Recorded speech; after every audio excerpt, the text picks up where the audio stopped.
Well, you're aware we didn't get through with contentment the other night, and I'm going to start on that again, and we may have enough material to go the whole time on this. We'll just have to see.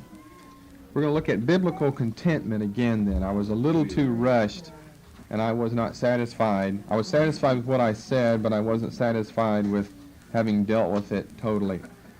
So let's start even earlier than we were last time by going to the Greek again.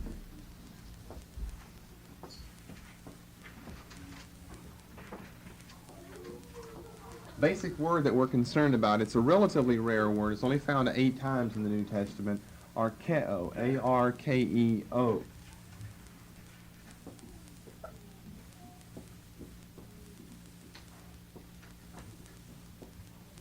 A-R-K-E-O, Arkeo. It's found 8 times. The only 3 times that we really need to concern ourselves with are the following. Luke 3:14, 1 Timothy 6:8, and Hebrews 13:5. There, the subject of material or financial contentment comes forth very strongly. It's a verb, but as I say, it's not a frequent word in the New Testament.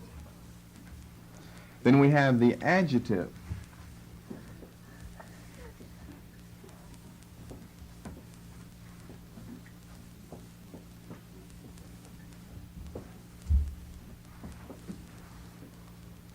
Autarkes, A-U-T-A-R-K,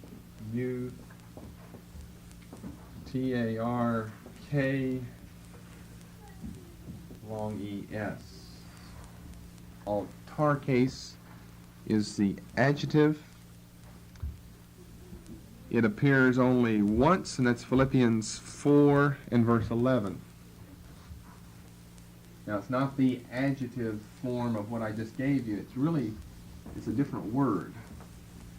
It has similar meanings of contentment, but autarkes has an extra connection along with it.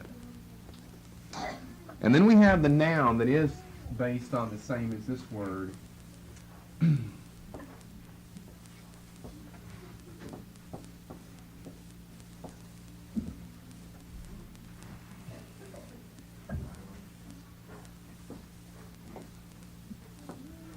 It looks like this. A-U-T-A-R-K-E-I-A.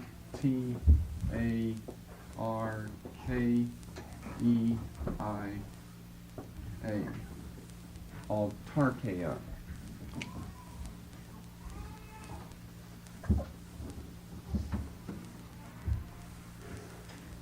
Autarkeia is found 2 times, 2 Corinthians 9:8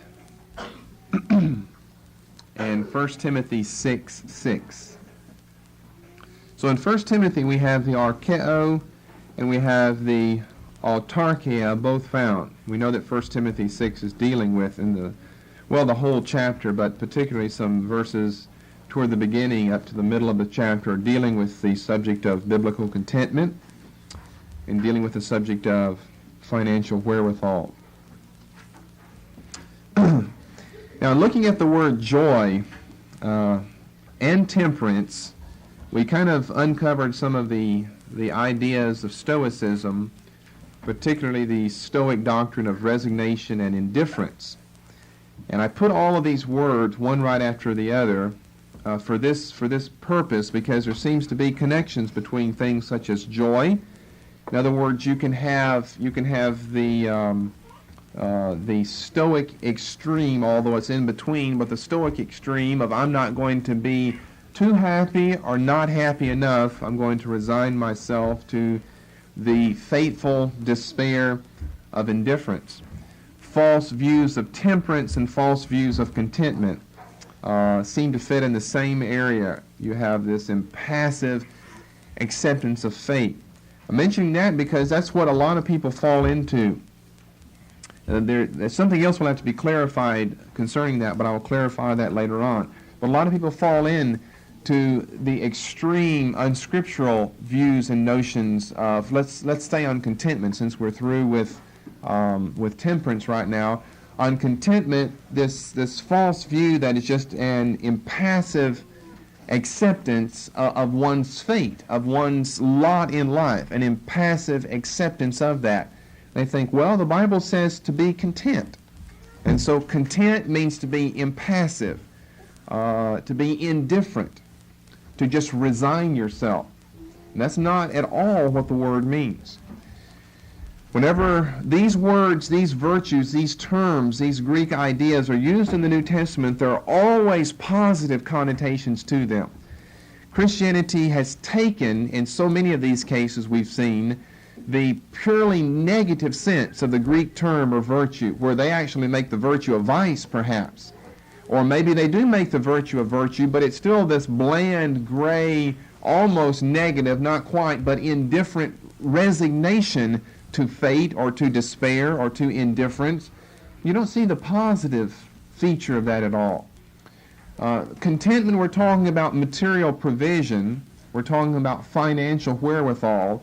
So a person who is content in the wrong sense of the word is not one who's biblically content, as we're told to do in Hebrews chapter 13 and verse 5, but one who just is impassive. They're impassive. They don't think about it one way or the other. They're just kind of stuck there, and they say, well, this is contentment.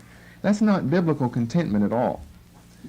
That will spill right over into asceticism, is where that generally leads. This Clint Eastwood, he's made it popular, cold, unemotional, indifferent, impassive, deadpan, stone-faced attitude. It's not a biblical attitude at all. We're not Mount Rushmore. Mountains don't have emotions, and human beings do. This square-chinned Eastwood figure that's presented in Hollywood in his movies so often it's typical of what you find in Hollywood, but it's atypical of Christianity and of humanity in general. Human beings are made to express emotion. And I think I've said before in the last message, to suppress to no end one's emotions is going to damage oneself psychologically. Some people think, now the best thing to do, this was true back in the days of the monks. You want to never smile, never laugh, never cry, never be sad, never be glad. You want to just walk around with this cold, unemotional, indifferent, a more or less apathetic, stone-faced, non-committal attitude. And boy, won't other people think that you're holy. They will think you are so holy if you will not commit yourself one way or the other to anything. But give us this deadpan look and this Eastwood deadpan expression, which is really no expression. He's expressionless. He's emotionless. And is that biblical? No, it's not biblical. Is it human? No, it's not human either. The best humans around are humans that have emotions that they express. Now, we know that some people have wrong emotions and they express the wrong ones too much. And so you have to control that by temperance. Don't go overboard in either direction. You have to control that by your self-control. But people who don't express their emotions, well, I've said before, they have this pseudo-maturity to them. It's a front that they have on. They think that this makes them look more holy in the eyes of other people. Well, for some people, I'm sure, if they're not knowledgeable as to what you're doing and why you're doing what you're doing, probably you do trick them and deceive them, thinking, wow, what a holy person. But you're a person that's impossible to know. And you're a person that it's impossible for you to know someone else as well. When you carry around this, and you see, my point in stressing this is some people think that is contentment. Is you don't go overboard in either direction, you stay right in between, and by in between they mean this Mount Rushmore type of life, this Mount Rushmore type of expression, which is no expression, which is the square chin, square jawed, stone face, emotionless type of life that some people try to live. People can live that, the monks can live that, they do, for years on end. Take vows of silence. That's unnatural. You were given vocal apparatus to use, to speak with. But you see what I'm saying? This crept into the church, and it's still in the church. Amen. These tendencies, they're ascetic tendencies that are easy to slip over into, especially in this charismatic walk here, in this so-called overcomers walk. To be the best of the overcomers, you've got to be the best. And so the way to be the best is to be the most different from everyone else. And everybody else likes to be a normal human being. So you know what you're going to do? I'm not going to be normal anymore. I'm not going to be normal in my life, in my expressions, in my thoughts. I'm going to, and here's what you do, I'm going to resign myself to old Greek philosophy. I'm going to practice stoicism here, where I'm just kind of like a person cast in bronze or marble. You can't get me to chip or break or bend or smile or laugh or anything. Super spiritual, yes, super foolish at the same time. Super non-biblical and un-Christian, and it will definitely do damage to the person. To not express one's emotions is self-destruction. It's self-destruction. We will study that at some other time in biblical psychology, but it's interesting what the Bible has to say. Well, we sang the song the other night, "A merry heart doeth good like a medicine." The Bible has a lot to say about psychology, biblical psychology. A merry heart doeth good like a medicine. Those people aren't merry who walk around like that. They may say now, and then you try to corner them on joy. You know, brother, you failed in this area, they'll corner you on dignity or maturity. Well, brother, you failed in this area. And, you know, all of these virtues are virtues that we're going to have to cover. Some of them we have. We haven't gotten to dignity yet, but we're going to have to cover that as well. What does it really mean? We really shouldn't pause and ask ourselves, how can we have both? Because the Bible commands us to have both. So it's not a question, how can we have both? Because by that you imply, really you can't. You have to either pick joy or maturity, joy or dignity, one or the other. But no, you can't pick one or the other. You have to have both. So, and you can't teach both of them at the same time. So we'll have to teach them one at a time, and you'll have to work it all out in your mind as we go along here then. Let's cover this adjective to begin with, since it's extremely rare. Autarkes in Philippians 4:11, because it's found only here. It's found only here. Philippians chapter 4 and verse 11. I'm going to be reading some out of NIV. There'll be one thing I want to point out in the KJV, but I don't want to have to spend too much time changing too many things. The NIV expresses some of these things much better. Philippians chapter 4. Let's start with verse 10, but we want to get to verse 11. Now, we're all familiar with this passage. This is probably the chief one. In my thought, it's always been the chief one that teaches contentment. Paul said, in whatever state I am, therewith I've learned to be content. And what I'm trying to point out, I pointed it out hurriedly in the last teaching. What I'm trying to show you from this is that the term is not archeo, not the typical biblical term appearing 8 times for contentment. It's a very rare term found only here in Philippians 4:11. And although it does carry the connotation of contentment, it does not mean contentment as we understand it. Philippians 4:10. So this is really not the passage that should be used. I rejoice greatly in the Lord that at last you have renewed your concern for me. Indeed, you've been concerned, but you had no opportunity to show it. Verse 11. I'm not saying this now because I am in need, for I have learned to be content whatever the circumstances. I have learned to be content whatever the circumstances.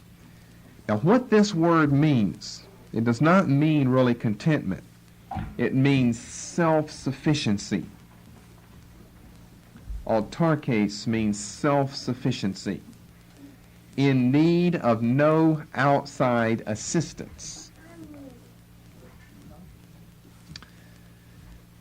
As a matter of fact, here's how the New English Bible translates this sentence. Listen to this. I have learned to find resources in myself, whatever the circumstances. In other words, they are trying to give us a development of technically what the Greek term means. Paul said, I have learned to be self-sufficient. He didn't say I've learned to be content here. He said I've learned to be self-sufficient. So that what we are to then understand by this, and it's demonstrated by the NEB, I have learned to find resources in myself, whatever the circumstances. And what we have here, of course, is Paul saying that whatever case I find myself, whether with the offerings from the churches or without them. Not I've learned to be content, but I've learned to be content in the sense that when I don't have them, I've learned how to work with my own hands. In other words, I've learned to be self-sufficient. I've learned how to exist as Christ's minister in need of no outside assistance. That's what he really means here. So we have to clarify that and clear that up, or everyone jumps to Philippians 4 and verse 11 as the first and the chief passage on biblical contentment. And although Paul is content, he's certainly content, he's really saying something else here. Is I have learned how to be self-sufficient in need of no outside assistance. Now, he's not saying, by the way, this term that's used, this is the chief term that's used in Stoicism, this adjective, autarkes, not the archeo one that's used. It's this second one that I put up on the board for you, the adjective found in Philippians 4:11. And so some people have thought, well, what Paul is teaching here is Stoicism, because the Stoics taught that the best state in which one should find himself is to be that of an indomitable spirit. And what Paul is saying, they would say then, is Paul is teaching that he is indomitable. It doesn't matter what the circumstances are. It's not I'm content. You see, indomitable means you can't be overcome. It's not I'm content, but in whatsoever state I am, I've learned how, if I don't like it or if it's not a good state, I've learned how to work my way out of it. I've learned how, because I can call upon resources that I have of my own, that I don't need from the churches, I've learned how to get out of that. Well, Paul's using this term probably because of its connection with Stoicism. Paul's not teaching Stoicism here, but probably he's using it because it was the technical term that was used in Stoic doctrine. The Stoics taught that it was important for the person not to need anyone else at all, to be of an indomitable spirit. Now you see, this goes back to just what I started off in this message saying. People that fit themselves in this false sense of contentment, which is what we would say is false maturity, super spirituality to them, they like to be people who don't have any need of anyone else. Is that a healthy state to be in? No, it's not. It's really not a healthy state to be in. Some people have to be taught. That's the old Stoic doctrine there. A good Stoic is one who does not need help from others and who will not accept help from anyone else. That's not a good state to be in, and some people have to learn how to receive help from others. They're so used to being a Stoic, of an indomitable spirit, where nothing can overcome them, where they are in need of no outside assistance at all, that they don't want to accept help or assistance from someone else because of whatever they think that it will do to them on the inside. This somehow does something bad to me, wrong to me, it shows something bad about me or wrong about me. And you'll meet people who they can be big givers, but they have a very, very difficult time ever receiving anything. They're always kind of apologizing, well, I don't deserve it, or I don't need that, or I can take care of myself, or no, it's more blessed to give than to receive. They have a difficult time receiving something. And I don't know, that's almost as irritating as people who don't like to give, people who don't like to receive. It's almost as irritating as far as I'm concerned. You like to do something for someone and they say, praise God, thank you a lot, brother, instead of trying to give it back to you. Because then that destroys the whole spirit of you trying to do something for them or trying to give something to them whenever they want to turn right around and give that back to you. Why? They feel uncomfortable. They feel uncomfortable being on the receiving end of the stick. Say, well, shouldn't that be good that we are so indomitable that we don't have any need of outside assistance? Well, that can lead to things like prideful independence. That's a dangerous thing to fall into. That can lead to prideful independence. The old Stoic doctrine of autarkes, this adjective, Philippians 4:11. Prideful independence here. I can do everything on my own. I don't need any help at all. I am an indomitable person. Notice Paul's slight against Stoicism. Probably that's why he used the term, just so in verse 13 he can present a slight against the Stoic doctrine. He used that technical term that means I have resources in myself. I am an indomitable person that cannot be overcome. Notice verse 13 of Philippians 4. I can do everything. No, I can do everything through him who gives me strength. If you go from verse 11 right into verse 13, then probably it's an axe laid at the root of Stoic doctrine of contentment, their false view of contentment here. Paul, in other words, makes certain that the people realize, well, the resources really aren't in me, except insofar as Christ is in me. Then there the resources are. I can do nothing on my own. With him I can do everything. The Stoic doctrine taught I can do everything. The Christian doctrine teaches with him I can do everything. Seneca's 26th epistle reads, I accept the conditions. That was a typical succinct statement of Stoicism. Seneca's 26th epistle, I accept the conditions. But the Greek ideas are totally negative. They teach resignation to apathy, resignation to the despair of indifference. And Paul's not resigning himself to anything. He says, I can do everything through him who gives me the strength. Well, let's move beyond that. That's not the chief passage we need to deal with. Let's move back up to the verb, archeo, which is the primary term with which we need to deal. The word means sufficient. In the middle voice, it means to be satisfied, and therefore satisfaction is the chief one-word definition behind contentment.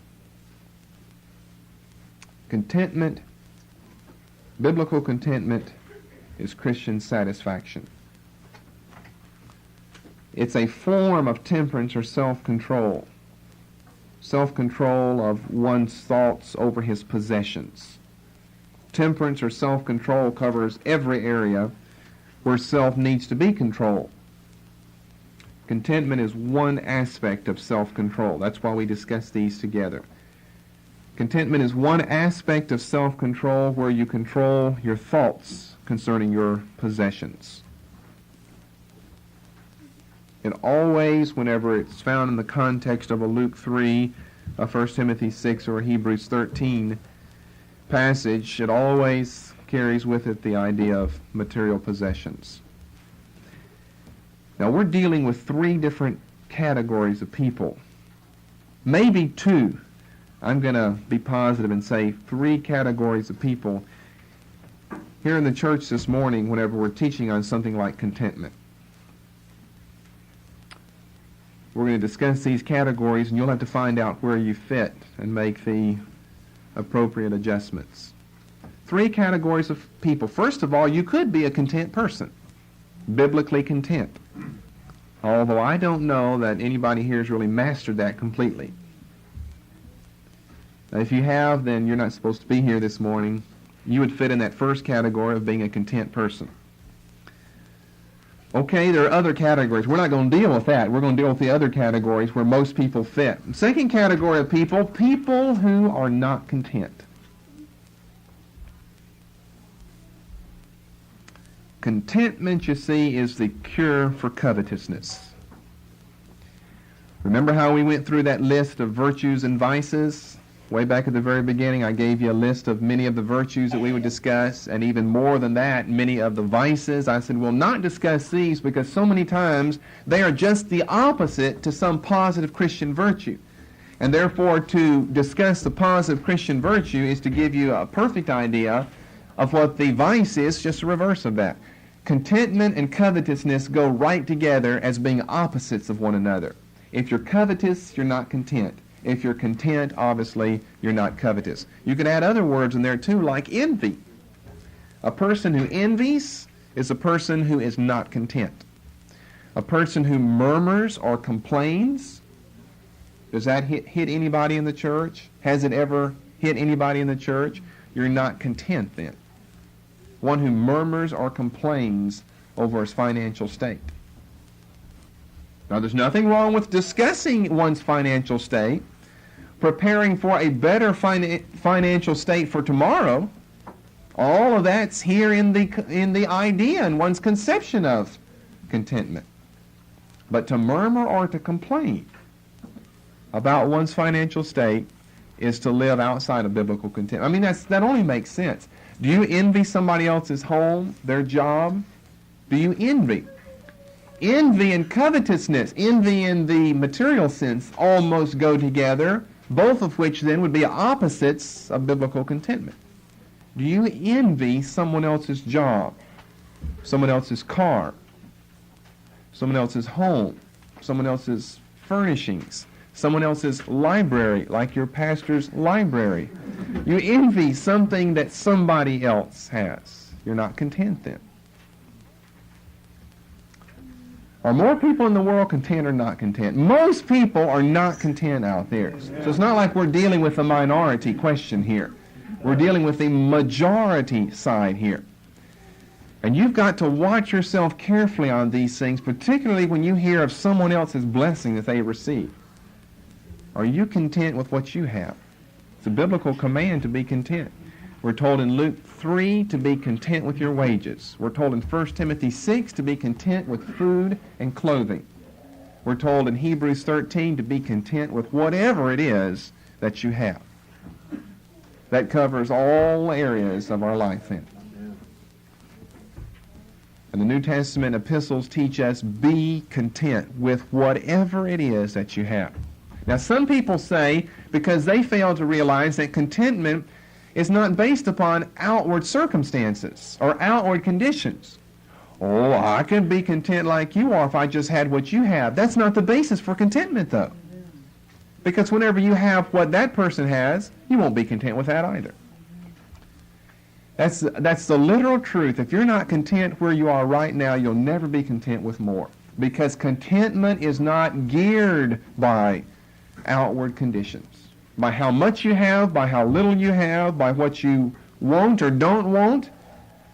It's not geared. It's not governed by something like that. People think now, I know that a rich man, he could be content because he has a lot. And a poor man, he's not content because he doesn't have very much. That's not necessarily true. Some of the rich people are the ones who are not content. And the poor people are. They've never known any better than what they have. Therefore, they're satisfied with what they have. Oh, it works both ways. There's no doubt about that. There are poor people who are content and not content, and rich people who are content and not content, and people in between who are content and not content. So, in other words, the point would be, it doesn't matter where you fit yourselves on the financial scale or ladder, that doesn't govern contentment. You could be at the very bottom, somewhere in between, or at the very top. And biblical contentment, the understanding of biblical contentment, teaches one that your contentment is not governed by outward conditions. So this old statement, as you hear some people say, oh, if I just had what you had, well, I can be content too. They fail to understand what contentment is all about. They have put their trust and their love and their affection, their satisfaction in their possessions in. A person who's not content is a person who's covetous. Contentment is the cure for covetousness. A person who is not content is one who is lusting after material possessions, who has an inordinate greed or affection for money or for material items. Do you have that type of affection? We're told of in 1 Timothy 6 that love of money is the root for all kinds of evils. And that was written to the church, that the love for money is the root of all kinds of evils. And think covetousness was one of those terms probably found in almost all of those lists of vices. There were some terms that were just recurring, time after time recurring. And some, like maybe, what did we find over there in Mark 7? I think it was termed there an evil eye. Although we can get into covetousness with that right away, that's not found phrased like that in other places. But whenever you read Ephesians chapter 5 and verse 5, Colossians chapter 3 and verse 5, covetousness, the Apostle Paul said, is idolatry. Covetousness is idolatry. The Old Testament, we have idolatry, bowing down before the images of Baal or the Asherim. New Testament, the love of possessions, Jesus said. The love of possessions will make you just as guilty of bowing before another god as the Jews of the Old Testament. So turn over to Luke chapter 12. A case is brought before him, and of course he just dispels this very quickly because the two men involved didn't take into consideration the fact that Christ's ministry, the sacredness of his ministry was involved in another area besides trying to define a will. This is what they bring before him. Luke 12 and verse 13. One of the company comes and says, "Speak to my brother that he divide the inheritance with me." And Jesus said, "Man, who made me a judge or a divider over you?" And he said unto them, he must be talking to both brothers then. He said unto them, "Take heed and beware of a lack of contentment." They're just opposites. Take heed and beware of a lack of contentment. For a man's life consisteth not in the abundance of the things which he possesseth. Do you believe that? You really believe that?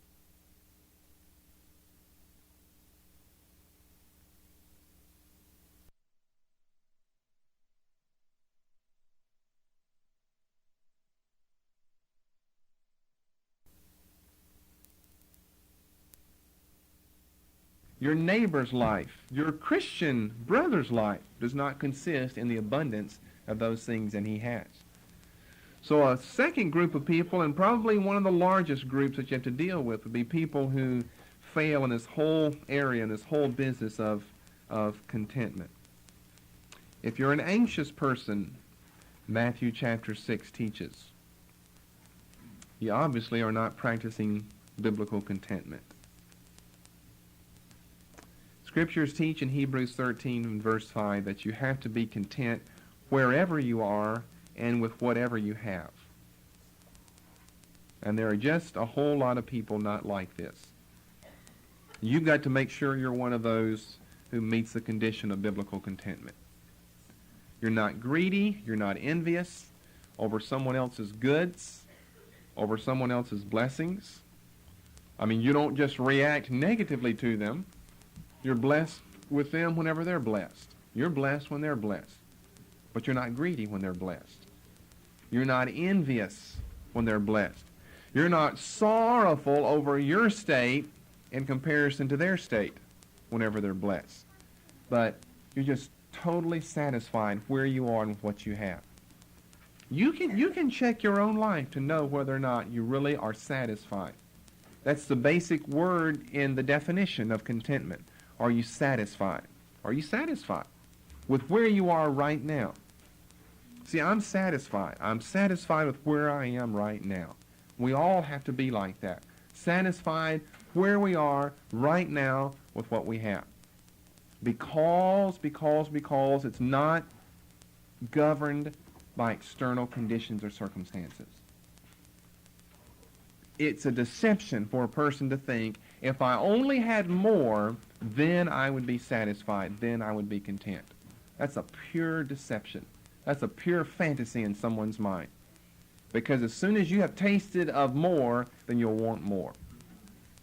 Until you've learned to be content, then you can taste the more, and you're satisfied right there with the more. And you're satisfied, listen to this, in no larger measure than you were when you were satisfied with the less. Yeah. Your satisfaction is no greater. Your satisfaction remains at a constant level. Your income may go up, your material possessions may go up, but your satisfaction doesn't though. Right. Your income may go down. Your material possessions may go down, but your satisfaction doesn't. Right. It remains constant regardless of what state the person is in. A third category of people are people with false contentment. People with false contentment. And we're going to look at three groups of people who are falsely content. First of all, we have the Stoics. That's not contentment. Impassive, bland acceptance is not contentment. Now that's where maybe some of you have fit in the past. Just impassive, bland acceptance with where you are. That's not contentment. Contentment has something rejoicing and positive to it. It has a positive aspect to it. It's not just, well, there's nothing I can do about it, so I might as well be content. No, then you're basing your contentment on the fact that there's nothing you can do about it. That's not contentment then. Because what if there was something you could do about it? You still have to be content. Even if you're going to start working to do something about it, you still have to be content. So a person can't just say, well, because there's nothing I can do about it, I'm just stuck here, and then they reason like this, well, fussing and worrying and complaining is not going to do any good, so I just guess I'll be satisfied then. Well, that's purely a negative approach to this whole matter then. That's purely negative. Well, there's nothing I can do about it, so I'm not going to complain. That's worldly wisdom in some people's eyes. So an impassive, blind resignation of indifference is not biblical contentment. Because biblical contentment does not encourage idleness, slothfulness, or unconcern. Here's where we're getting into some of the difficult areas where we were ending last time. People can't understand how everything can be balanced out like this. And so let's move into the second group of people then, who have a false contentment. Maybe more in our church and in charismatic circles have fit in this second category than in the first. The first is just you really have to be totally impassive. You're just impassive. The second group, here we have people who cannot recognize the harmony that exists between contentment and willful economic improvement. They cannot recognize the harmony which exists between biblical contentment and lawful, scriptural, willful economic improvement.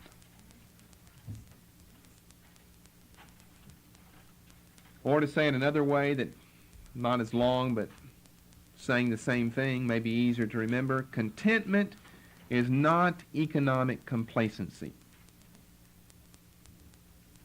Economic complacency is economic complacency.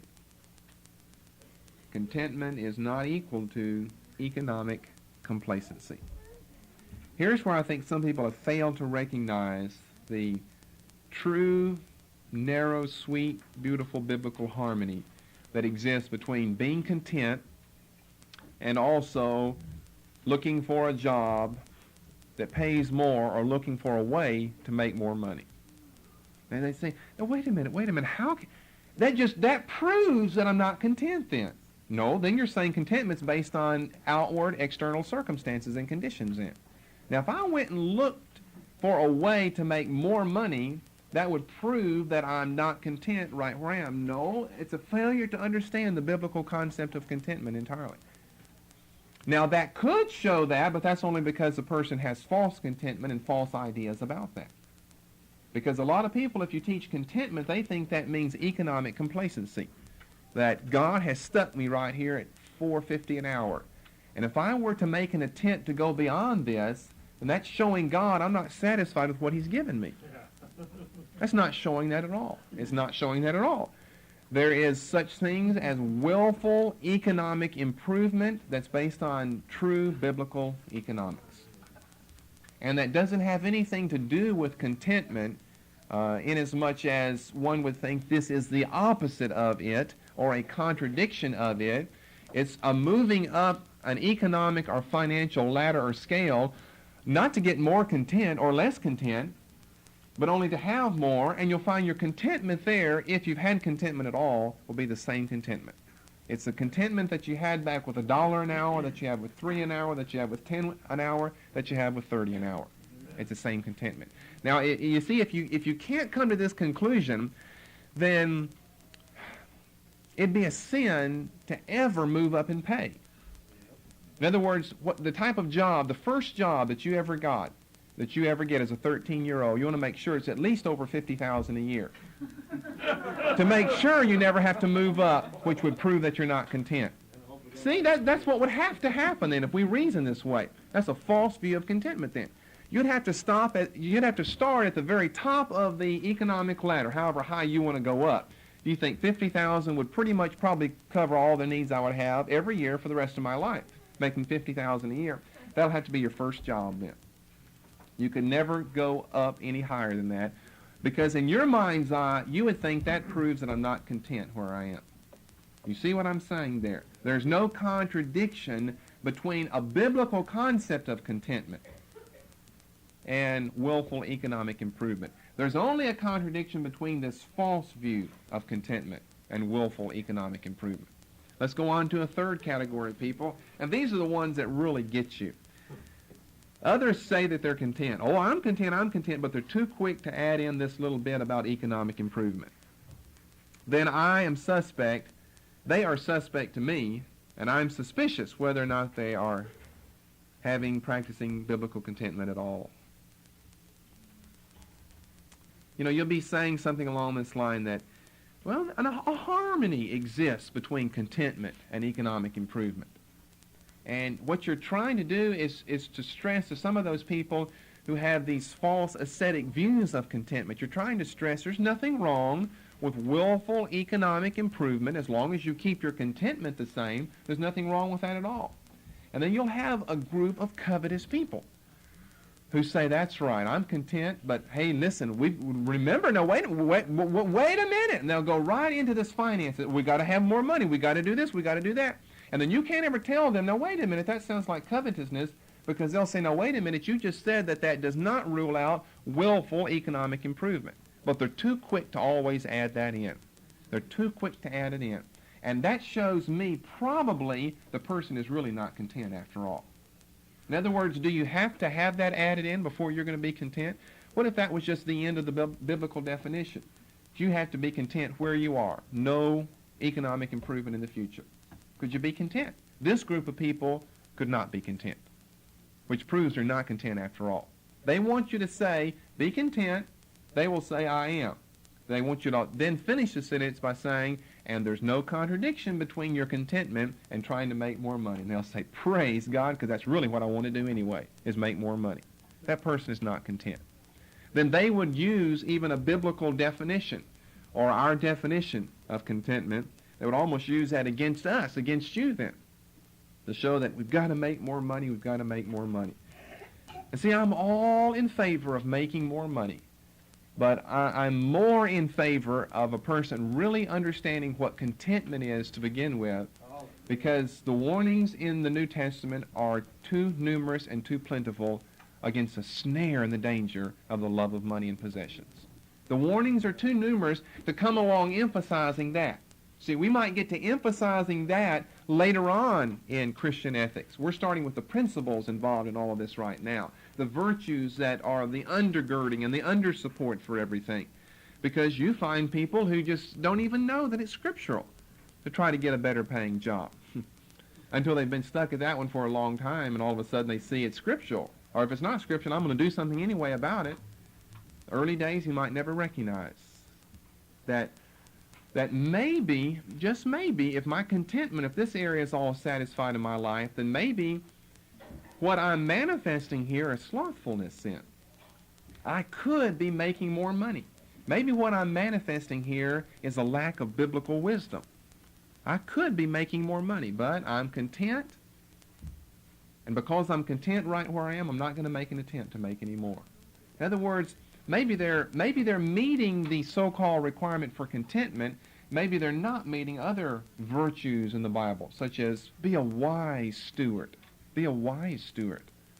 A wise one. Jesus, remember, commends even the unjust steward in one of the parables over in Luke's gospel. And he's not saying that the man wasn't unjust by virtue of the fact that he commends the unjust steward, proves Jesus' attitude toward the man was that he was a sinner. He was a reprobate. But he said, he said, the children of this world are sometimes brighter, smarter, wiser than the children of light in economic, financial matters. They are wiser than the children of the kingdom. Well, we'll get into that parable later whenever we get into that aspect, because it is very interesting. But you can't say too much on the other side, or then you end up watering down what you're trying to say right now. Let's look at these passages that I've mentioned earlier, the three chief ones under Archeo, the Luke, 1 Timothy, and Hebrews passages. Luke chapter 3 and verse 14. We'll be emphasizing something else later on, whenever we bring you lots of statistics and ideas and interesting things about money and jobs and all of this. But we're not going to be having some financial clinic on how to make $1 million before you're 30, though. Because what we've got to be chiefly concerned about is our inner life and not our outer life. It's fine to make money, you need money, but hey, it'd be best not to make money or have any if it's going to cause you to sin or leave Christianity or get caught in some snare.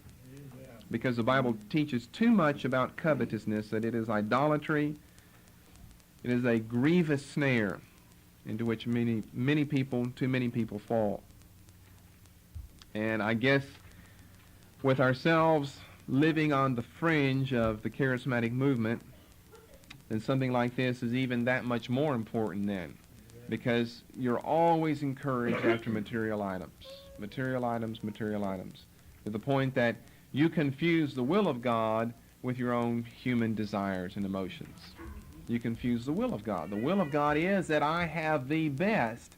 You confuse that with what you really want, that you've maybe wanted all along before you were a Christian, and now you're glad you're saved, now you're glad you're in the charismatic movement, because look what it promises me. The health and wealth gospel.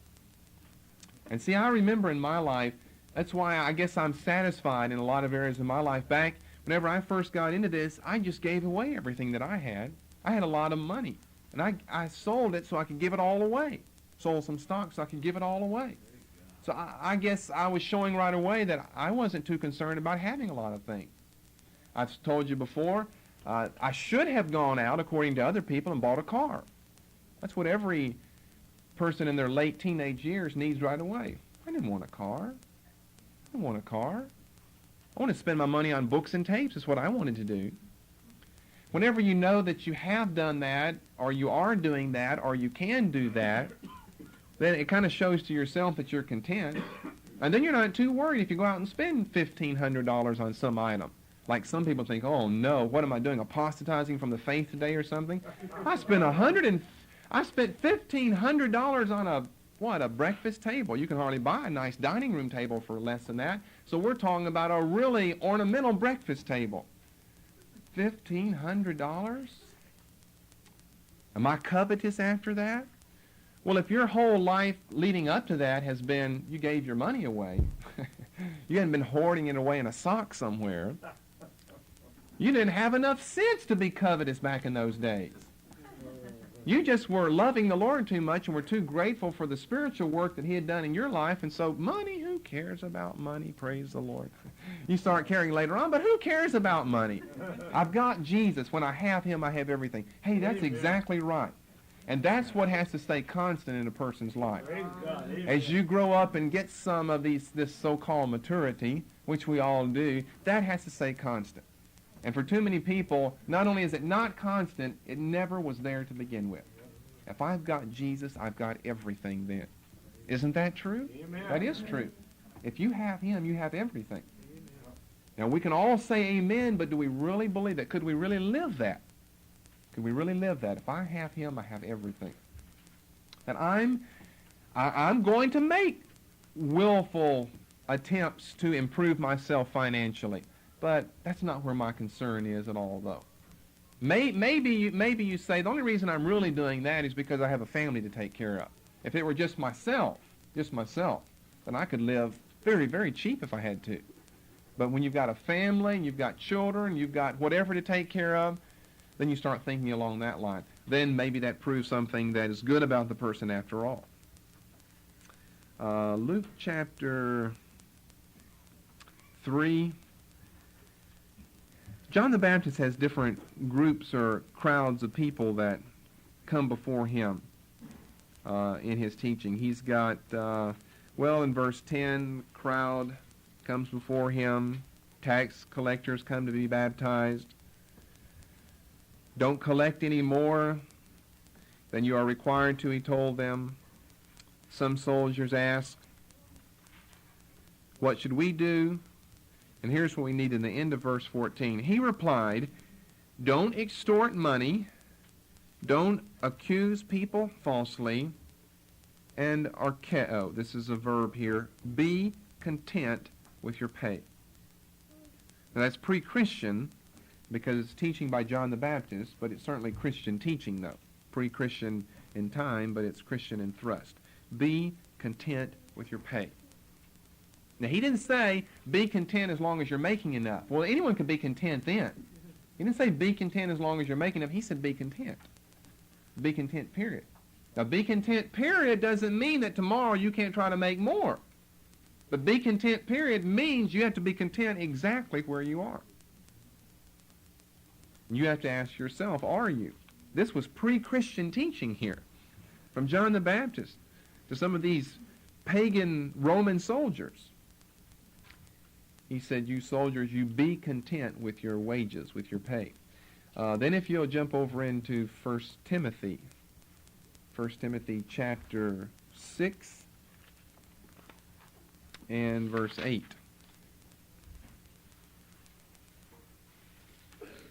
If we have food and clothing, how many of us in the church have those two items? Hallelujah. Anyone lacking in those items? Food and clothing? You see me after church if you are, and we'll try to help you out.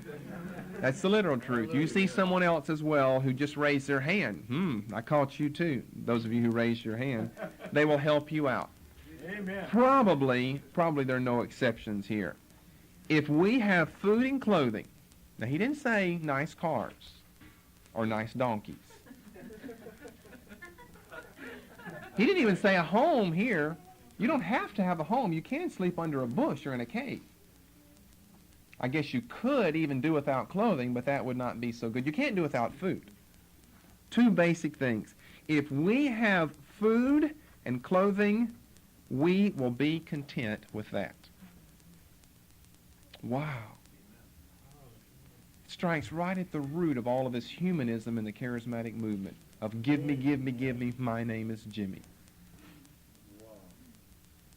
If we have food and clothing, we will be content. Hebrews chapter 13 and verse 5. In other words, I love to see some of you making the money that you make. I don't mean, making the money like a lot of money, just whatever you make. I love to see you make money. But I love, more than that, I just love to see the person, they're not concerned.